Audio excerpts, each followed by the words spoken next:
What's up, guys? Just finishing up ruck here. Well, I'm not finished yet. I got another half mile or so to get back.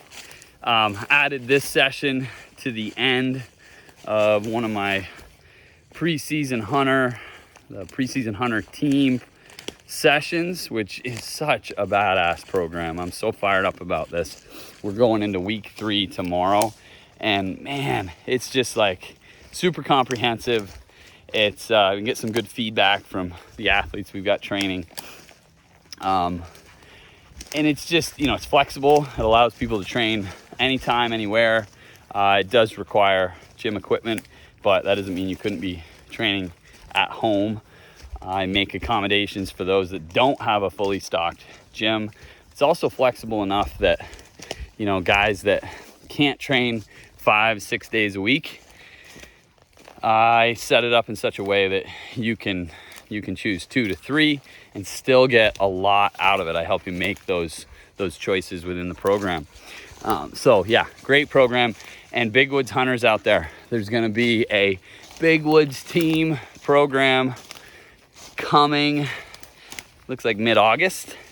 So fired up about that because, those of us that spend our time chasing bucks here in the Big Woods up north, it is very different than chasing elk out west. It's very different just by way of the woods, right? And then also how we move through the woods, snow versus no snow, the footwear, etc. And I'm psyched to really create a program that's designed for the demands of the backcountry hunter, the tracker, still hunter, guy that's going to put a lot of miles on in the woods here in the Northeast. So be looking for that too.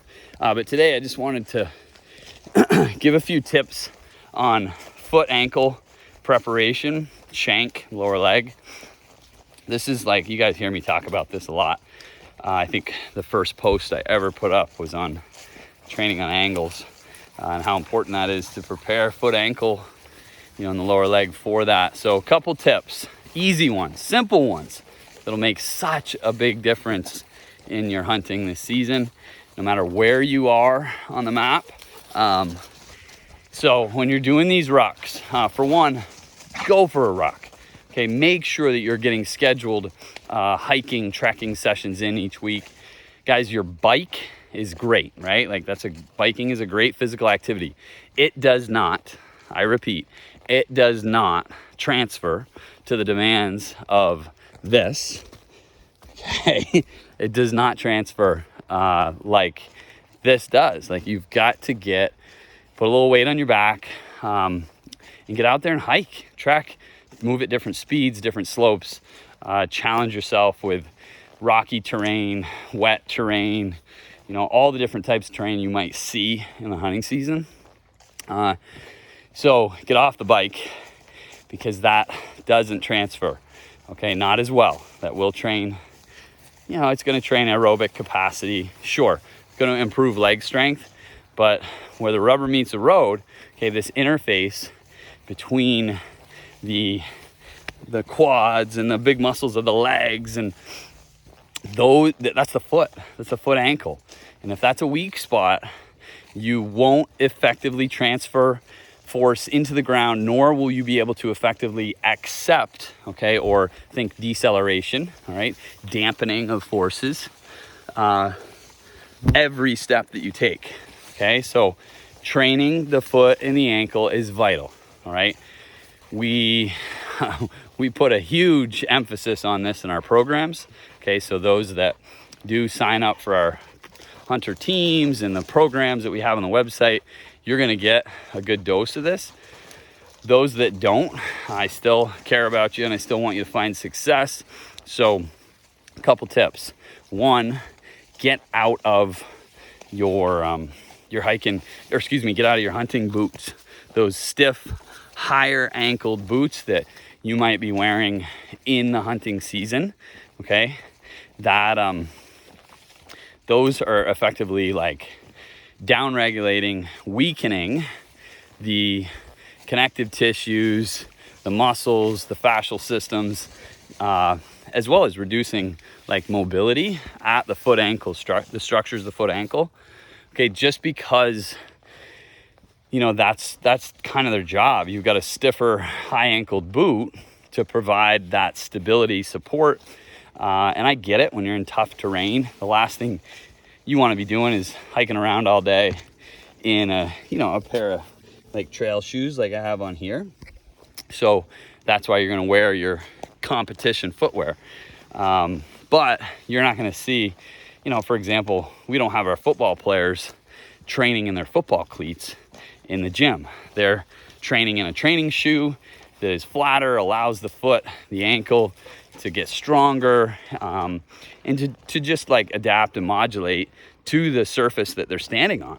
Okay, so get out of those boots while you're getting in your training rucks in the months leading up to the season.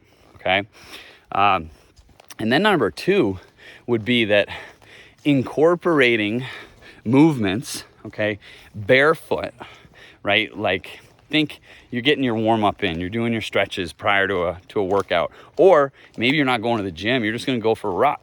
All right, so prior to getting out there, take your shoes off. Okay, do it out on the lawn. Allow the foot ankle to move, okay, the way they were designed to. All right, so being barefoot, right, training those different positions, go through your dynamic stretches, lunges, squats, crawling, inchworms, etc. These things are going to help train and allow those structures to like get optimal mobility. And I can't stress enough how valuable that can be in promoting good foot ankle hygiene and health, and just allowing them to be stronger. Like, you got to let the dogs out, right? So 2 tips right there: get out of your stiff boots while you're training, and then spend more time barefoot. Okay, and also know that if you are somebody that loves to bike, that maybe is the 3rd tip.